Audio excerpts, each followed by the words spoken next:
In this guide, I'm going to show you how to fix a PS5 download that's stuck on queued.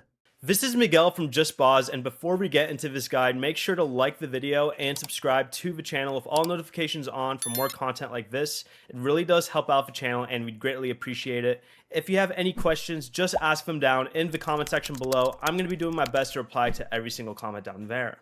Begin by pressing the PlayStation button and opening the downloads and uploads option here, and check whether another game, update, or system software download is running first. You want to highlight that download, press the options button, then pause it.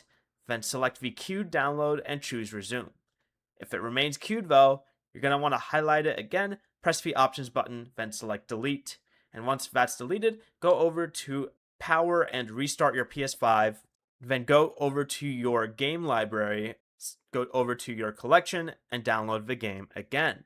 For an update, all you have to do is go over to your game in the home screen, press the options button, then select check for update. The next thing you could try is going over to settings, down to storage, and make sure the drive receiving the download has enough free space.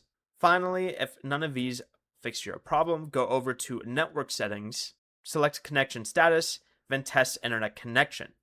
Restart your router for 5 minutes if the connection fails. Before you leave, remember to like the video and subscribe to the channel with all notifications on for more content like this. It really does help out the channel and we'd greatly appreciate it. And if you did have any questions, just ask them down in the comment section below. I'm going to be doing my best to reply to every single comment down there. Peace.